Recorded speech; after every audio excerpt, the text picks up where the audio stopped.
todos. Que o Senhor Jesus abençoe a sua vida. Novo ano. Tempo de crescimento espiritual. Quem crê? Amém? Abra, por favor, a sua Bíblia na segunda carta de Pedro, capítulo 1. Segunda carta de Pedro, capítulo 1. Você pode ir em Apocalipse, aí você vem voltando. Judas, 3 João, 2 João, 1 João e segunda carta de Pedro. Amém? A versão é a NVI. Nós vamos ler do capítulo 1, do verso 1 ao verso 11. Amém? Todos acharam? Está sendo projetado aqui. O texto diz assim: Simão Pedro, servo e apóstolo de Jesus Cristo, aqueles que, mediante a justiça de nosso Deus e Salvador Jesus Cristo, receberam conosco uma fé igualmente valiosa. Graça e paz lhes sejam multiplicadas pelo pleno conhecimento de Deus e de Jesus, o nosso Senhor. Verso 3. Seu divino poder nos deu tudo do que necessitamos para a vida e para a piedade, por meio do pleno conhecimento daquele que nos chamou para a sua própria glória e virtude. Dessa maneira, ele nos deu as suas grandiosas e preciosas promessas, para que por elas vocês se tornassem participantes da natureza divina e fugissem da corrupção que há no mundo causada pela cobiça. Por isso mesmo, empenhe-se para acrescentar à sua fé a virtude conhecimento, ao conhecimento o domínio próprio, e ao domínio próprio a perseverança a piedade, e a piedade a fraternidade, e a fraternidade o amor. Porque se essas qualidades existirem e estiverem crescendo em sua vida, elas impedirão que vocês, no pleno conhecimento de nosso Senhor Jesus Cristo, sejam inoperantes e improdutivos. Todavia, se alguém não as tem, está cego e só vê o que está perto, esquecendo-se da purificação dos seus antigos pecados. Portanto, irmãos, empenhem-se ainda mais para consolidar o chamado e a eleição de vocês, pois se agirem dessa forma, jamais tropeçarão.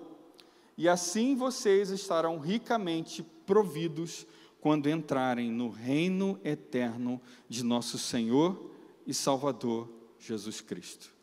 Amém? Bom, essa palavra do Senhor. Gostaria de iniciar fazendo uma pergunta a vocês. Quem aqui já sentiu em algum momento da vida que esteve ou está passando agora estagnado, parado, sempre o mesmo, não avança? Parece que as coisas continuam sempre a mesma coisa, não avança. E eu não estou falando aqui de numa área financeira, não estou falando numa área profissional, mas eu estou me referindo à sua vida espiritual, no que diz respeito ao seu relacionamento com Deus. Quem já se sentiu assim? Creio que talvez a maioria de nós já passou por um momento assim. E nesse texto, nessa segunda carta, o apóstolo Pedro ele vai nos ensinar um método, a maneira, uma receita que, se nós aplicarmos isso que ele está nos ensinando, nós teremos o crescimento espiritual. E preste bem atenção, é impossível que você não frutifique. É impossível. É uma receita, vamos dizer assim, infalível. Não tem como, se você aplicar isso, você não crescer espiritualmente e não sair desse comodismo, dessa vida estagnada em seu relacionamento com Deus. Quantos querem aprender? Amém? Bom, então a primeira coisa que nós vamos fazer é analisar o texto. O texto, o seu contexto, o que a palavra de Deus tem a nos ensinar. Então você não tem dificuldade nenhuma em identificar nos versos 1 e 2 que se trata do apóstolo Pedro que escreveu essa carta. Essa é a segunda. Ele escreveu a primeira, que a primeira carta ele trata sobre os problemas relacionados à perseguição da igreja, ou seja, os problemas que estão fora da igreja. Nessa segunda carta ele já vai trabalhar sobre problemas que estão dentro da igreja, os falsos ensinos.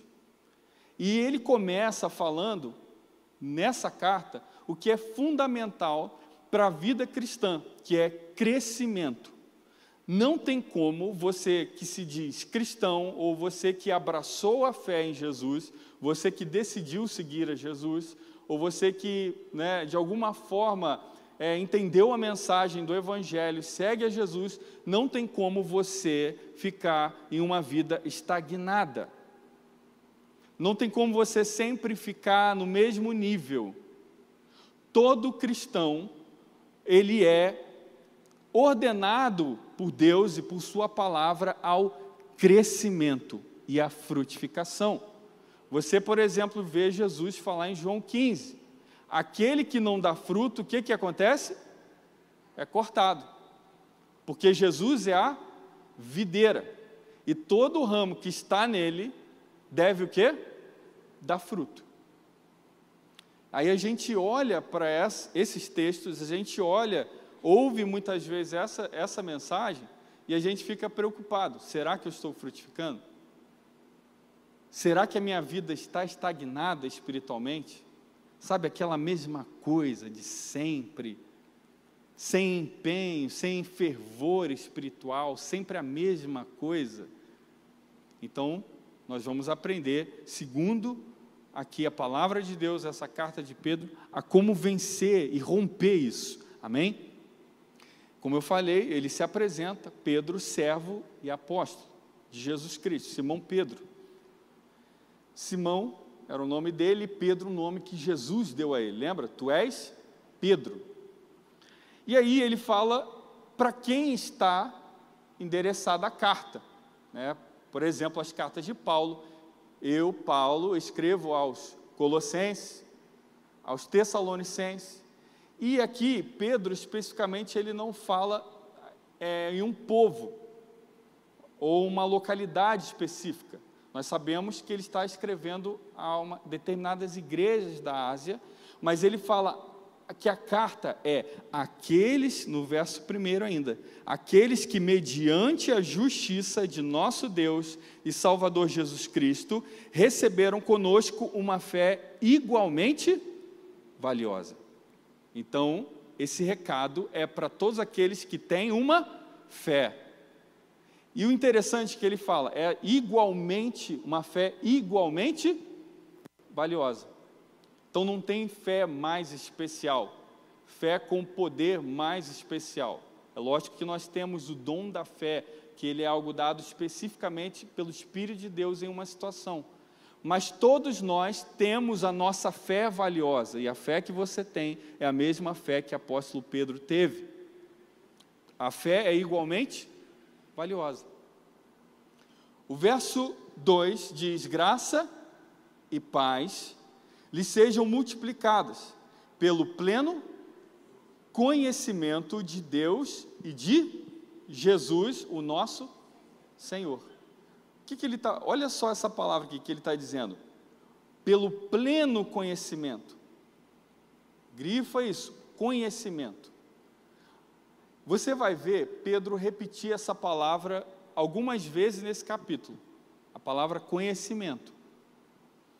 E é necessário a gente entender que aqui, na palavra de Deus, tem duas palavras que se usa para conhecimento. Uma delas, ele está se referindo a conhecimento de mente, intelectual, o saber. Por exemplo, você estuda uma determinada matéria na escola e você tem o quê? Conhecimento. Ficou claro? É um conhecimento da mente. A outra palavra que se usa aqui nos manuscritos é conhecimento no sentido de relacionamento, de intimidade. Essa palavra, inclusive, ela é usada para casal. Por exemplo, eu vou deixar mais claro aqui. eu conheço o meu pai, o pastor Júlio. Eu tenho um relacionamento com ele. Eu sei quais são os seus gostos, as suas preferências. Eu sei o que ele pensa, o modo de pensar dele, mais ou menos. Eu sei o que ele sabe. Eu sei, né, o jeito dele de falar, porque eu tenho um relacionamento. Agora eu vou falar para vocês. Eu conheço, fala um nome aí de um, deixa eu pensar aqui alguém. Eu conheço, não sei, o Cristiano Ronaldo. Eu vi o Cristiano Ronaldo na televisão, eu sei que ele mora em Portugal, ou melhor, é de Portugal. Espera aí, não sei tanto assim, qual o time que ele joga, gente? Qual? Não deu para ouvir aqui não, mas enfim, você sabe, eu posso ter informações sobre o Cristiano Ronaldo, mas eu tenho conhecimento relacional com o Cristiano Ronaldo? Se eu chegar lá e tocar a campainha da casa dele, ele vai abrir a porta para mim? Não. Mas se eu chegar na casa do meu pai e eu chamar ele, ele vai abrir a porta? Com certeza. Percebe? Então nós temos esses dois tipos. Então eu vou esclarecer isso para vocês, para que conforme a gente vai passando pelas palavras conhecimento, eu vou falar para vocês, gente, ele está falando esse tipo de conhecimento, ou aquele outro tipo de conhecimento. Então, a gente vai agora entrar no conteúdo da carta, no cerne aqui, do capítulo 1, que Pedro quer nos explicar. Isso está na partir do verso 3. Vamos ler o que o verso 3 diz? Diz, seu divino poder nos deu tudo o que necessitamos para a vida e para a piedade, por meio do pleno conhecimento daquele que nos chamou para a sua própria glória e virtude. Olha que texto poderoso, vamos entender isso aqui. Nós sabemos que Deus nos chamou para a sua própria glória e virtude. Não é isso que o final do verso diz? Deus nos chamou para a sua própria glória e virtude. Deus te chamou, Deus te criou, Deus te fez para a sua própria glória. Deus não fez você com um fim em si mesmo, você não foi feito para simplesmente para os seus desejos, para a sua vontade, para você estar no trono, mas para glorificar ao nome dEle, e porque para Ele são todas as coisas. Então Deus te criou, Deus te chamou. E quando que Deus te chamou? Foi aonde? Foi ontem? Não, foi na eternidade.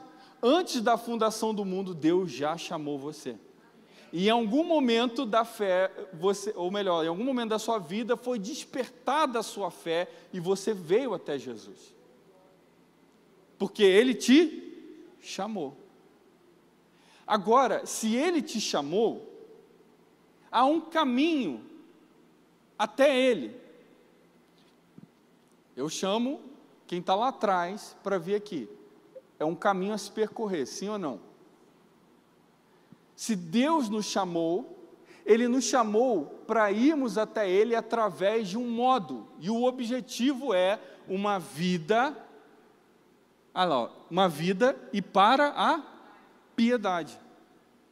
E vamos entender o que é aqui a palavra piedade, o que ela tem de significado. A gente entende piedade como uma pessoa boa, que faz caridade, uma pessoa piedosa.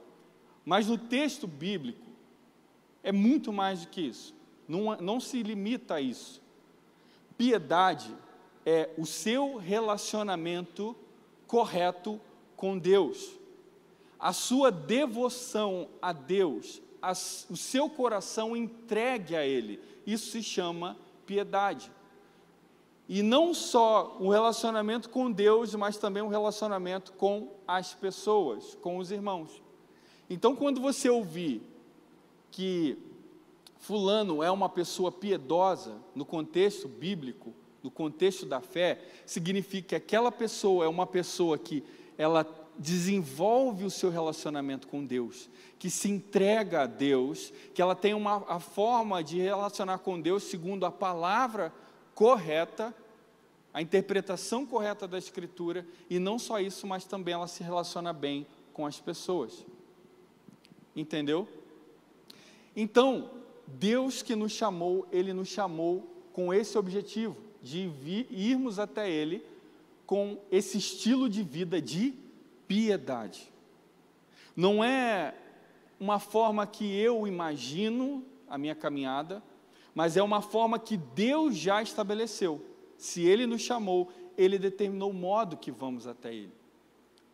E talvez você pode olhar para esse contexto e falar assim, mas é difícil uma vida de piedade, porque eu tenho uma natureza difícil. A minha carne, ela não deseja as coisas que Deus deseja. E aos seus olhos, talvez é algo que talvez seja inalcançável isso. Mas aí que é um engano da nossa mente. Porque o texto, o que Pedro nos apresenta é que Deus, Ele nos proveu tudo o que precisamos para essa vida de piedade. E não é prover na conta. Imagina, eu preciso de R$50, Deus vem com R$50. E eu não estou me referindo a dinheiro nessas questões. Eu só estou exemplificando isso. É algo que é transbordante.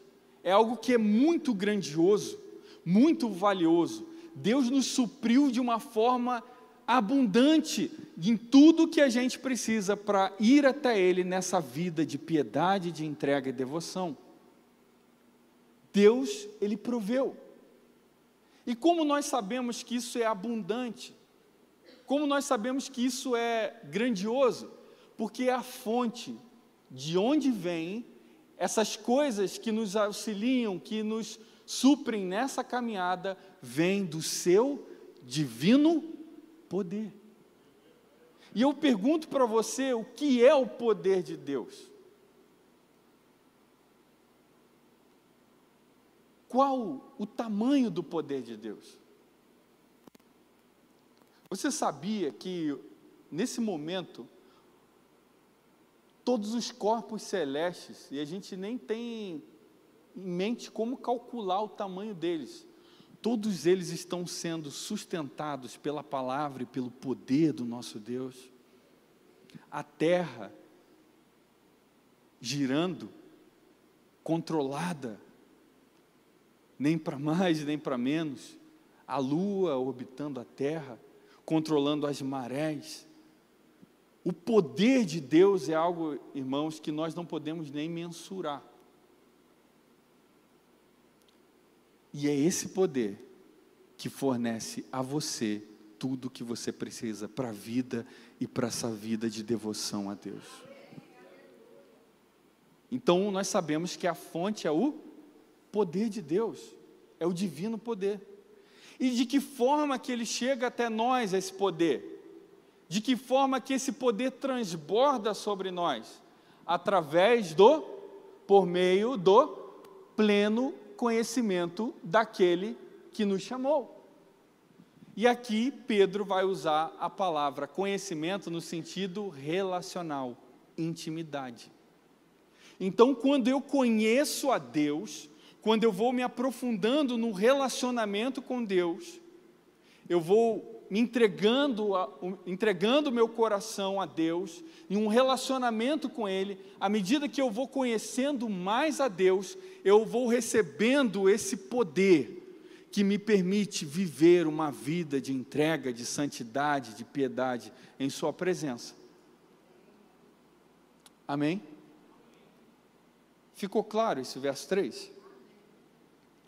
E o verso 4 agora diz: dessa maneira, ou seja, diante de tudo isso que nós falamos aqui, Ele nos deu as suas grandiosas e preciosas promessas, para que por elas vocês se tornassem participantes da natureza divina e fugissem da corrupção que há no mundo causada pela cobiça.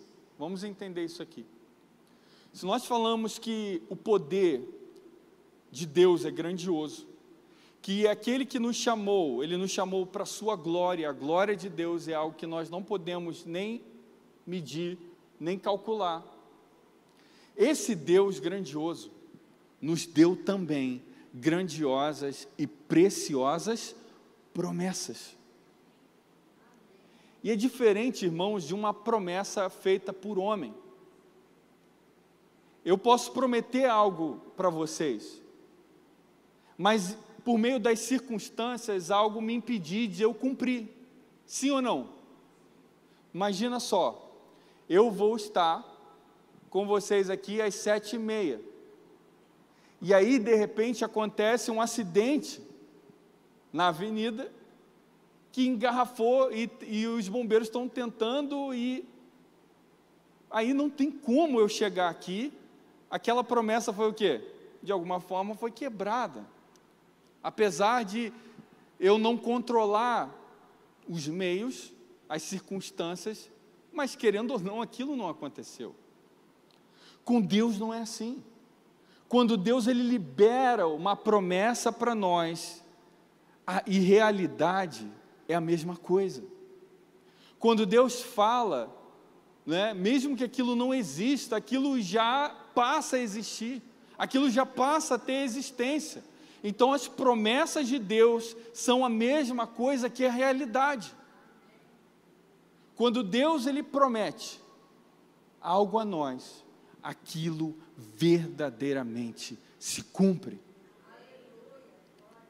E por quais promessas ele está falando aqui? Vamos relembrar algumas. Imagina só, nós estamos falando no contexto de uma vida de entrega a Deus, uma vida de santidade, uma vida de devoção a Deus. E que promessas nós temos de Deus que nos garante viver isso? Nós sabemos que somos pecadores, sim ou não? Uma promessa de Deus para nós é: portanto, já não há mais condenação para aqueles que estão em Cristo Jesus. Ele nos livrou da condenação dos nossos pecados. Ele nos prometeu a justificação. Nos tornamos justos diante de Deus. Ele nos prometeu a vida eterna. Ele nos prometeu que estaria conosco todos os dias da nossa vida até a consumação dos séculos. Ele prometeu que nada pode nos separar do amor dele que está em Cristo Jesus. Ele nos prometeu que daria o Espírito Santo, o Espírito da verdade. Esse Espírito nos ensinaria todas as coisas. E esse Espírito, ele intercede por nós com gemidos inexprimíveis. Quantas promessas, irmãos, nós temos? E isso é realidade. E com essas promessas você pode andar num solo firme num relacionamento com Deus. E não é algo assim que eu pequei e está tudo acabado. Não é algo que se eu errar a direção, errar o alvo, errar o caminho. Não, mas Ele nos dá um solo firme, nós caminhamos nessas promessas. E a promessa é de vida eterna e salvação. E o texto diz, no verso 4, que dessa maneira Ele nos deu essas promessas, que são preciosas e grandiosas, para que por elas, por meio dessas promessas, vocês se tornassem participantes da natureza divina. Essas promessas que nós recebemos de Deus, elas nos permitem ser participantes da natureza divina.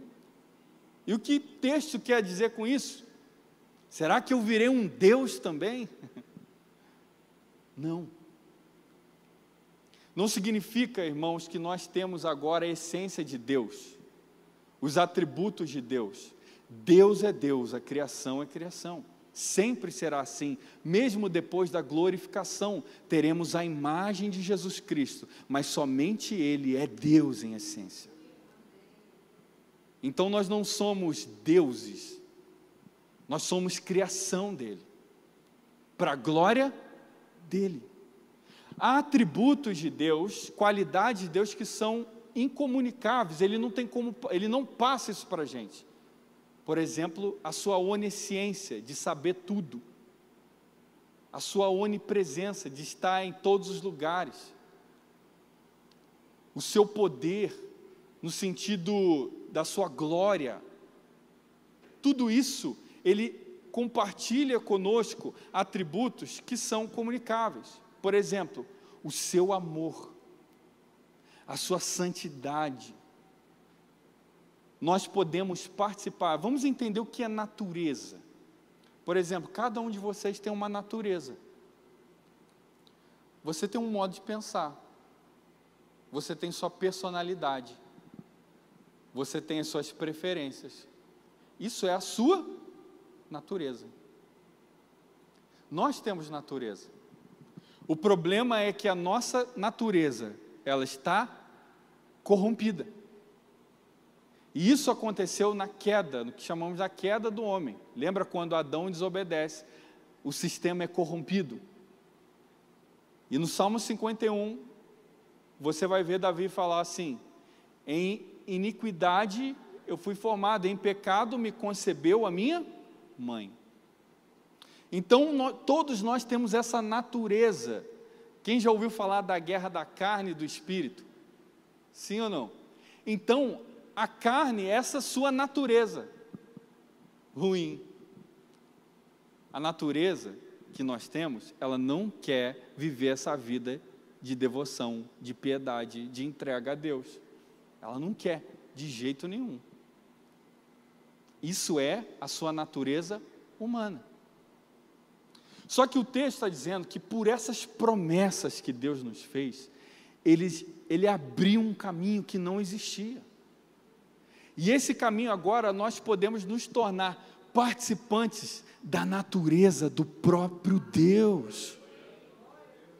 Isso nos possibilita desejar o que Deus deseja, pensar como Deus pensa, querer o que Deus quer e fazer a vontade de Deus, porque nós nos tornamos participantes da natureza dEle. E isso se dá quando? Quando a pessoa nasce de novo, o novo nascimento. Quando Jesus ele fala para Nicodemos em João capítulo 3, se você não nascer do Espírito, você não pode herdar o reino de Deus. E todos aqueles que nasceram de novo, eles participam agora dessa natureza divina. E agora você tem duas naturezas. Porque essa natureza ruim, ela ainda não foi deixada, ela não foi completamente aniquilada, ela está ainda em você. E aí você tem uma guerra, a natureza carnal e a natureza divina, ou pelo Espírito, a natureza que quer fazer a vontade de Deus. E aí Deus, com o seu poder, que se aperfeiçoa na nossa fraqueza, Ele nos torna participantes da sua própria natureza. Amém? E não só isso. Quando eu participo dessa natureza de Deus, e ela é o único meio de eu fugir da corrupção que há no mundo causada pela cobiça.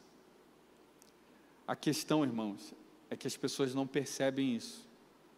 O mundo inteiro está corrompido. Não há meios, não há maneiras de salvação para o homem a não ser pelo Evangelho de Cristo Jesus. Se você analisar o livro dos reis, a história de Israel, você vai ver homens e homens, reino após reino, governo após governo, todos eles fracassarem. O homem por si mesmo, ele não consegue restabelecer a ordem, vamos dizer assim, nesse sistema. E às vezes a gente acha que a solução está na política. Às vezes a gente acha que a solução do mundo está na economia, nos meios. A verdade é que todos foram infectados pela cobiça, por esses maus desejos dessa natureza humana. E somente aquele que nasceu de novo, aquele que participa da natureza divina, ele foge desse mundo, desse sistema, dessa corrupção que há no mundo. Então Deus, Ele nos proveu uma porta para escaparmos, para fugirmos, para sairmos desse caos que nós vivemos. E essa porta se chama Jesus Cristo. Amém? A solução para o mundo não está no dinheiro, não está na política, mas está somente em Cristo Jesus. E aí, somente por isso, e a ideia aqui, a palavra é escapar, é fugir mesmo. É como a ideia da arca no dilúvio, como o cordão vermelho pendurado por Raabe na janela, como Ló fugindo de Sodoma. É essa a ideia. O Senhor nos trouxe salvação desse mundo corrompido. Amém? E aí, olha só, até o verso 4 aqui nós tivemos a segurança de que o Senhor, se nos deu a salvação, é Ele quem nos faz alcançá-la. Nós temos as suas grandiosas promessas. Ele prometeu. Ele já nos proveu tudo que nós precisamos para chegar até lá, pelo seu divino poder. Nós vemos que, se Deus nos chamou, Ele vai nos capacitar até chegarmos à nossa salvação. É Ele quem nos garante nós alcançarmos o alvo e o objetivo, porque se depender da gente, o que acontece? Mas Ele proveu tudo que nós precisamos. É a mesma coisa que imagina que nós precisamos fazer uma viagem daqui de carro, imagina até, sei lá, ao Chile, à Argentina. É um caminho longo, sim ou não? Sim. Precisa de dinheiro? Sim. Precisa do veículo? Sim. Um veículo em condições? Claro. Mas adianta ter o dinheiro e não ter posto para abastecer? Adianta? Não. Tem que ter o posto. Tem que ter o hotel para dormir, sim ou não? Para descansar. Tem que ter o descanso na viagem. Tem que ter um GPS, sim ou não? Tem que ter. Tem que ter, o que mais aí, gente? Me ajuda. O alimento para poder comprar, porque você pode ter o dinheiro na estrada, e se não tiver, tem que ter o lugar para você parar no banheiro. Não é verdade? Sim ou não? A questão, o exemplo que Pedro está nos dando, é que o Senhor já proveu o dinheiro, a gasolina, o carro, o posto, o combustível, a a hospedagem, Ele proveu tudo. Ele colocou a hospedagem no caminho, o posto de gasolina, a melhor qualidade, Ele já preparou tudo. É só você pegar o carro e ir. E aí é que muita gente cai no engano, no erro. Se Deus proveu tudo para nós, se Deus já nos deu tudo que nós precisamos, a gente está com o carro parado, no lugar, com um tanque cheio, e não avança. E aí, eu volto à pergunta que eu fiz no início. Você já sentiu a sua vida estagnada, parada, no mesmo lugar? É simplesmente pelo fato de que você não acelera o carro. Sim ou não? Deus é soberano. Ele já proveu. Mas é necessário você, em cooperação com Deus, fazer aquilo que Ele espera de você. É uma aliança. Da minha parte, vocês vão ter isso. Deus prometeu. Vocês vão ter tudo o que vocês precisam para essa vida de devoção e de piedade e entrega até chegar à salvação. Agora, da parte de vocês vão ter que fazer isso. E vamos ver o que nós precisamos fazer.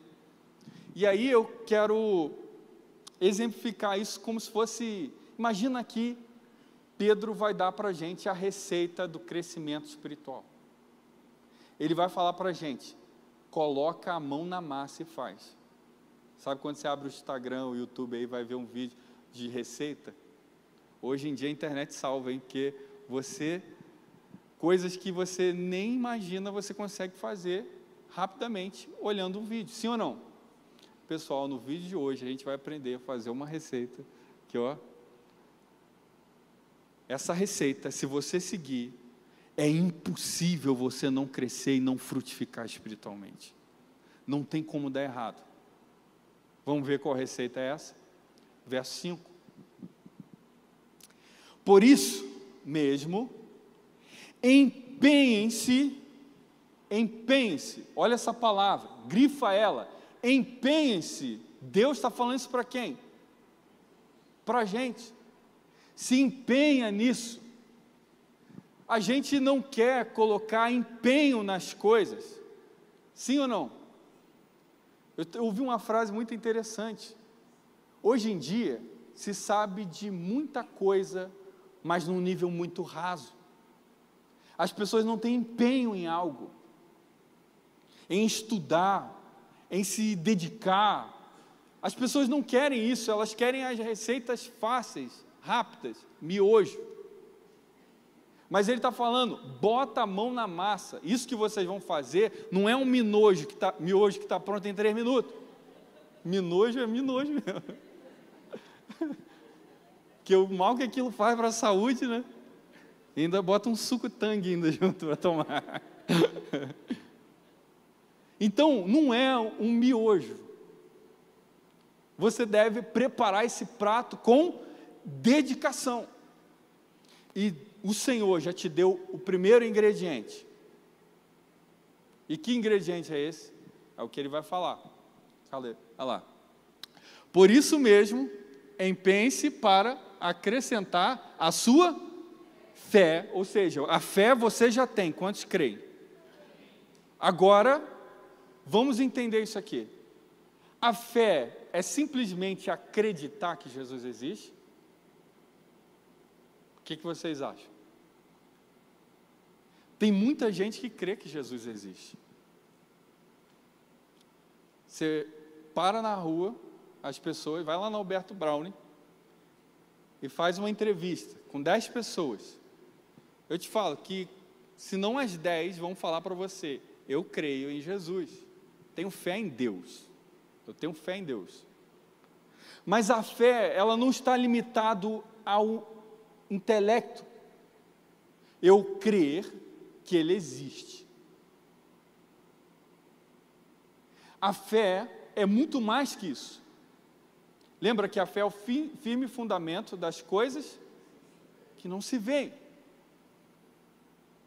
Então, a fé é algo que eu tenho, que eu recebi de Deus, e eu não só creio em Deus, creio que Ele é real, creio em Jesus Cristo, eu creio no Evangelho, mas isso produz na minha vida santificação e entrega. Qualquer pessoa que você ouvir falar que ela tem fé, e ela não produz isso, santificação, e nós entendemos santificação por obediência a Deus. Se não tem santificação e nem entrega da própria vida, não é uma fé genuína, não é a fé para salvação. A fé para salvação implica em uma mudança de conduta, de vida. Ou você já viu pessoa que está há 50, 60 anos dentro da igreja e a pessoa tem a vida toda torta, a mesma coisa desde quando ela entrou. Então, a fé em Jesus, ela produz santificação, obediência e entrega. A pessoa entrega a vida, ela nega a si mesma, ela segue a Jesus, ela deixou a sua vontade, a sua natureza, e ela segue a Jesus Cristo como Senhor e Salvador. Então, alerta. E nós já temos essa fé. Todos nós estamos buscando a santificação, sim ou não? Nos arrependemos diante dos nossos erros, sim ou não? Nos corrigimos a nossa rota quando erramos, sim ou não? Sim. Então nós temos a fé para a salvação. Nós entendemos que Jesus é Senhor. É essa a nossa fé. E como Senhor, Ele dá o comando, Ele é o cabeça e nós obedecemos. Entendeu? E aí nós já temos o primeiro ingrediente, a fé. E Pedro vai falar no verso 5, acrescente. Por isso mesmo, empenhe-se para acrescentar a sua fé à virtude. E o que é virtude?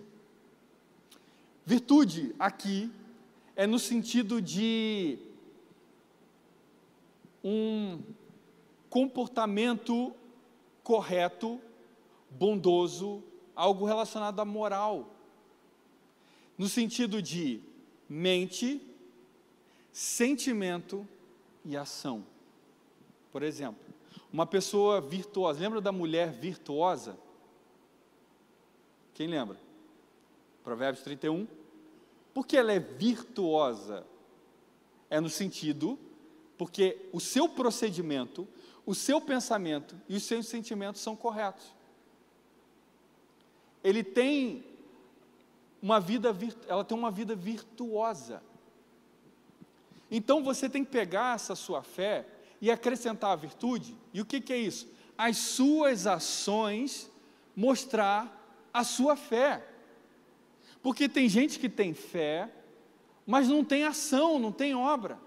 E Tiago é muito claro quando diz que a fé sem obras, ela é o quê? Morta. Ninguém é salvo por obras, mas as nossas obras mostram a nossa fé. Entendeu? Se eu creio, isso vai ser mostrado nas minhas ações. E eu vou viver uma, que a Bíblia chama de integridade. O que é íntegro? Inteiro.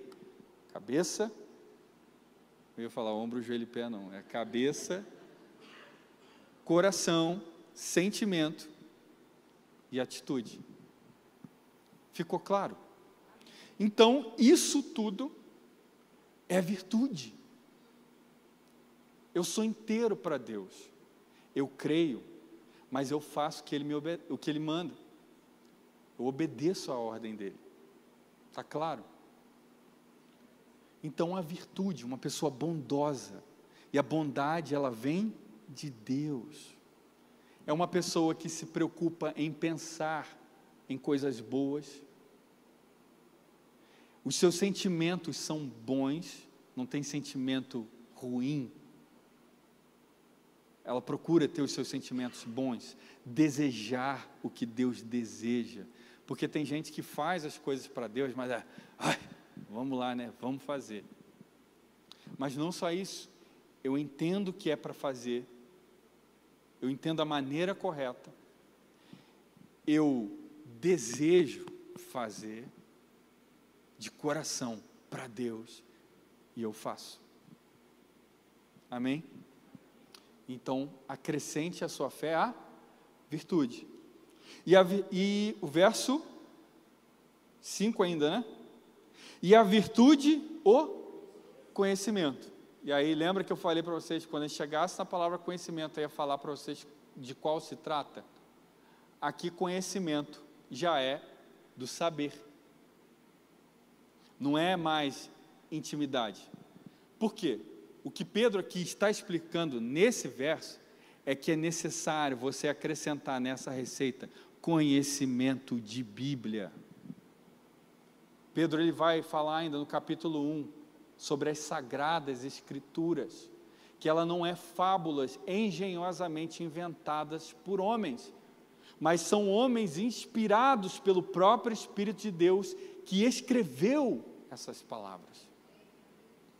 Então, você, como cristão, deve conhecer, estudar a palavra de Deus. Se você não faz isso, você facilmente é enganado por tantas e tantas falsas doutrinas que tem por aí. A pessoa, abraça qualquer coisa, ela engole qualquer coisa, aplaude para qualquer coisa, e não tem o discernimento. E isso não é o pastor que vai fazer por você, é você que deve buscar esse conhecimento. Ele pode, por Deus, aqui, explicar o texto, o sentido, mas você deve ter essa iniciativa de estudar as Sagradas Escrituras. Quantos aqui tem filhos? Quando ele era pequeno, não sei se ainda é, a criança, você tem que ficar de olho porque ela vai passando, engatinhando ali, ela coloca na boca qualquer coisa. Uma coisa que não é comida, não é alimento, ela bota na boca. E cristão que não conhece a palavra de Deus é isso, ele sai botando na boca tudo. E isso pode prejudicá-lo em sua saúde espiritual. Se você não tiver essa iniciativa, não colocar isso na receita, essa receita não vai dar certo. Amém? E vamos correr, que o tempo está avançando. Quanto tempo eu tenho, irmão? E aí, acrescente ao conhecimento o domínio próprio.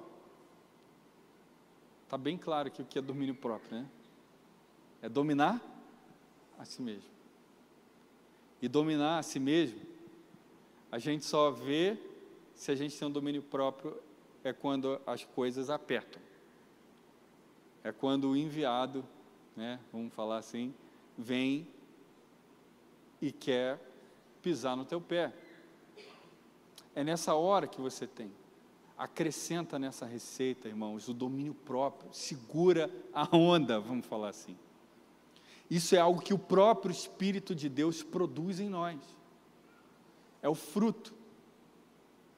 Você se domina. Segura. Não fala. Não deixa a sua carne falar mais alto. Domina a si mesmo. É igual um animal domesticado. Você tem o domínio sobre ele. Domina a sua natureza. Amém? E aí acrescenta ao domínio próprio a perseverança. E a perseverança aqui, ela tem um sentido de paciência triunfadora. O que quer dizer isso? É a habilidade de se apegar ao alvo, apesar da oposição e da perseguição. Irmãos, grava isso. Por mais boa intenção que você tenha em fazer as coisas para Deus, por mais puro seja o seu coração em se dedicar a Deus de uma vida de devoção, você vai enfrentar oposição e perseguição. Não seja inocente ao ponto de, a minha vontade de fazer tudo para Deus, e você não vai encontrar aqueles que se opõem a você no caminho. Você vê isso com todos os apóstolos. E não vai ser diferente com a gente. Não tem como todo mundo estar em harmonia com você no sentido de, não, todo mundo vai entender aqui que eu estou fazendo com a melhor intenção. A verdade é que há os Sambalates, os Tobias no meio. E para muitas pessoas, você sempre está falhando em algo. por mais que você faça, você está deixando de lado tal coisa, e por mais que você se empenhe em algo, em outra área vão falar de você, isso então tem oposição, mas a perseverança é você perseverar, firmar os seus olhos no alvo, que é Cristo Jesus, e apesar da oposição, da perseguição, de toda resistência, nós permanecemos firmes no alvo. Acrescenta isso na receita. E a perseverança, o quê? A piedade. E a piedade eu já falei, é uma vida de devoção, de entrega a Deus. Foi falado aqui no louvor, de quarto de oração, de entrega, de querer obedecer a Deus, de se entregar a Deus, ter um coração ensinável para Deus, não ser aquele durão, que não, eu penso assim. Irmãos, o cristão tem que ser humilde, de falar, Senhor, me ensina se eu estou fazendo errado. Sonda o meu coração, vê se há em mim algum caminho mau e dirige-me pelo caminho eterno. Você precisa fazer um balanço da sua rota, olhar como você tem agido, e acrescente a piedade. E a piedade, a fraternidade. Lembra que eu falei, a piedade é um relacionamento correto com Deus e com os irmãos. E fraternidade aqui, a palavra é Filadélfia, ou seja, amor de irmãos, né? O amor filéu, ou seja, de mesmo sangue, família. Família é fácil ou difícil? É muito difícil, não é? Mas você deixa de amar? Não deixa. Irmão, por mais que ele faça, apronte ou, né, você ama.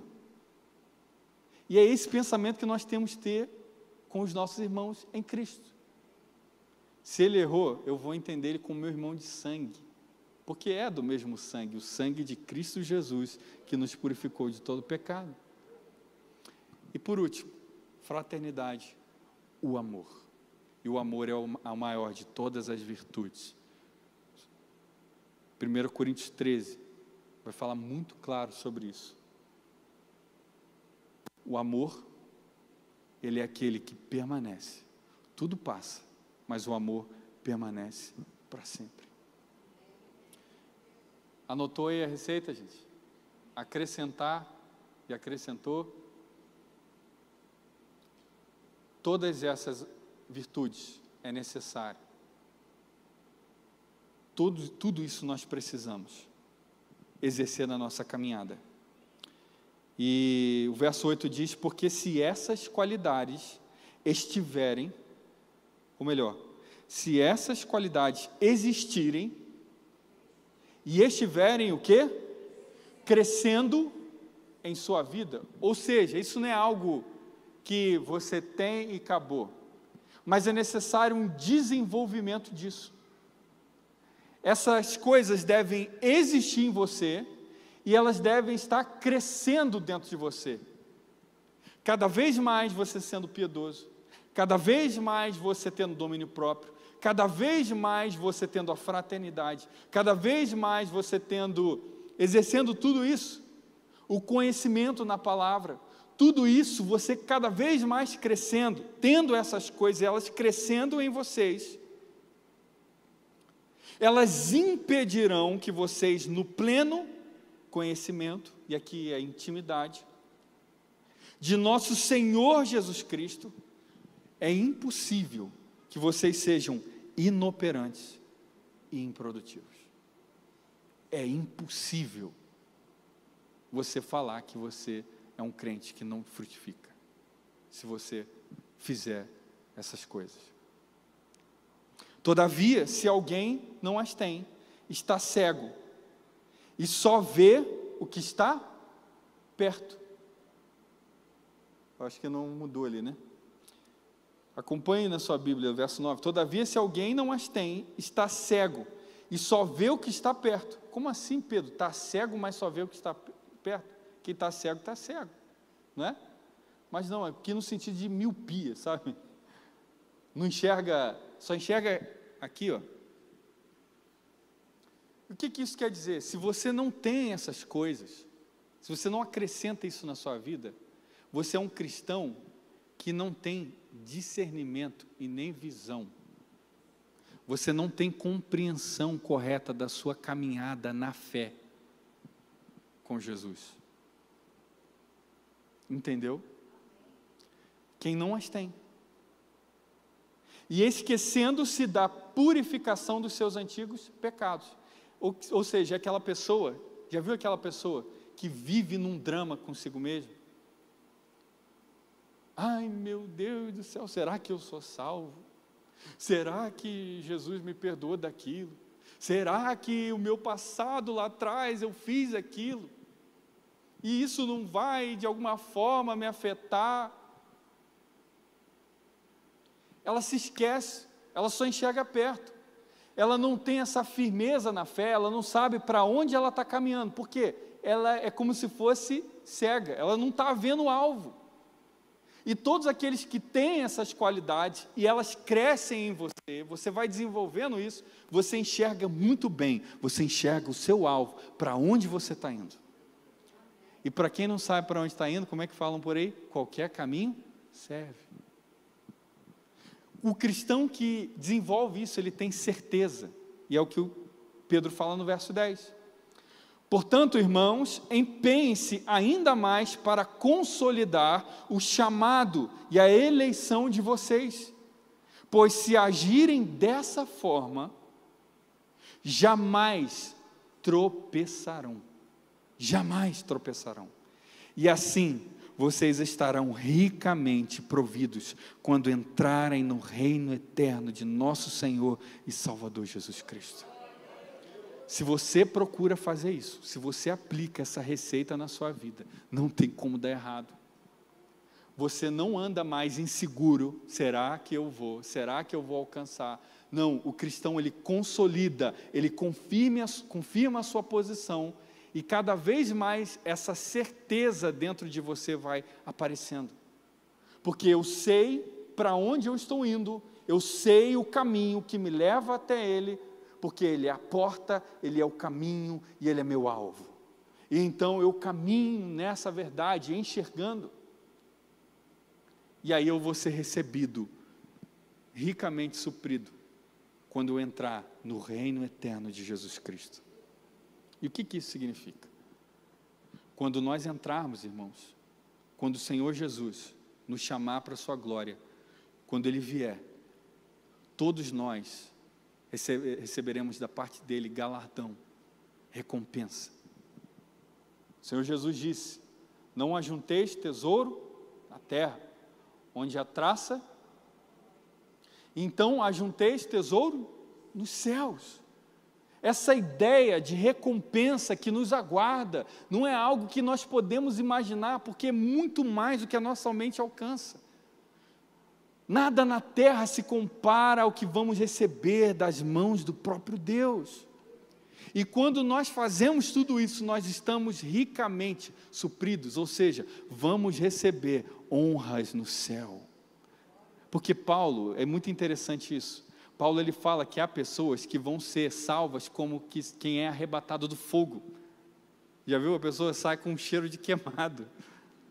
Ou seja, foi salvo no último. Quem lembra do ladrão na cruz? Você acha que ele vai ter a mesma recompensa que apóstolo Paulo, apóstolo Pedro? Mas ele foi salvo. E quando Pedro fala isso, ele dá essa ideia, se nós praticarmos isso, nós estaremos ricamente supridos quando entrarmos, as portas vão ser escancaradas para vocês, e ele vai dizer da própria boca: vinde benditos do meu Pai. Glória ao teu nome, Jesus. E aí, gente, vamos fazer essa receita? Ou precisa voltar o vídeo? Pessoal, no vídeo de hoje nós vamos aprender. Aplica isso na sua vida, meu irmão. Que você vai ser um cristão frutífero. Aonde você for, as pessoas vão ver o fruto na sua vida, o crescimento espiritual. Elas vão ter você como referência. Elas vão olhar e vão desejar ter os frutos, vão querer buscar a Deus que se manifesta através da sua vida. Amém? Fique de pé, vamos orar ao Senhor.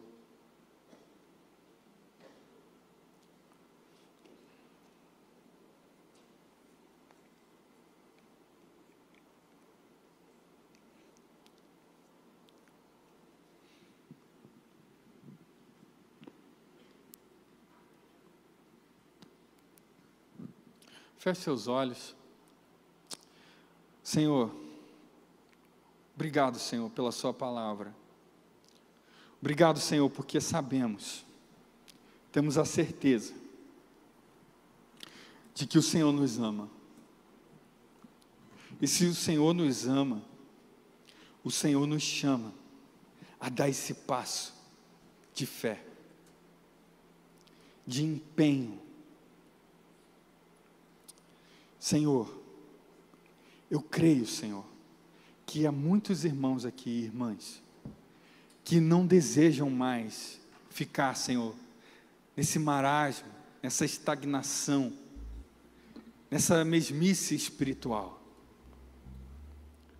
Assim como a sua palavra diz, Senhor, que alguns que já eram para ser mestres ainda estão no leite, Senhor, como crianças imaturas. Ó Senhor, tem misericórdia de nós. Nos perdoe, Senhor, se não desenvolvemos a nossa salvação no sentido de empenharmos nessas coisas que o Senhor nos ensinou através do apóstolo Pedro.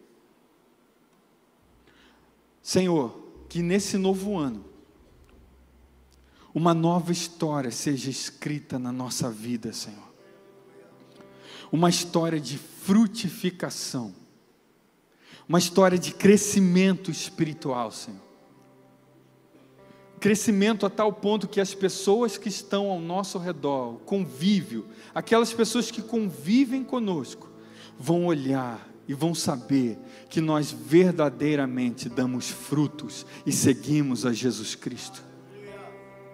Através das nossas ações, do nosso testemunho.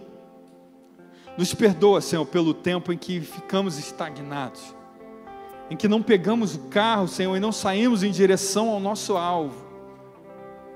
Nos perdoa, Senhor, e que nesse novo ano, nós possamos, Senhor, ó Deus, colocar e aplicar todos esses ingredientes, essas virtudes na nossa vida, na nossa santificação, Senhor. Acrescentando, Senhor, a fé, a virtude, e a virtude, o conhecimento, e o conhecimento, o domínio próprio, e o domínio próprio, a perseverança, e a perseverança, a piedade, e a piedade, a fraternidade, o amor. Que isso tudo, Senhor, seja presente na nossa vida, Senhor, e não só esteja presente, mas esteja desenvolvendo, crescendo, Senhor, no nosso ser, para a glória e o louvor do Teu santo nome. E que a gente venha, Senhor, cada dia mais, brilhar, mais e mais, até ser dia perfeito, em nome de Jesus.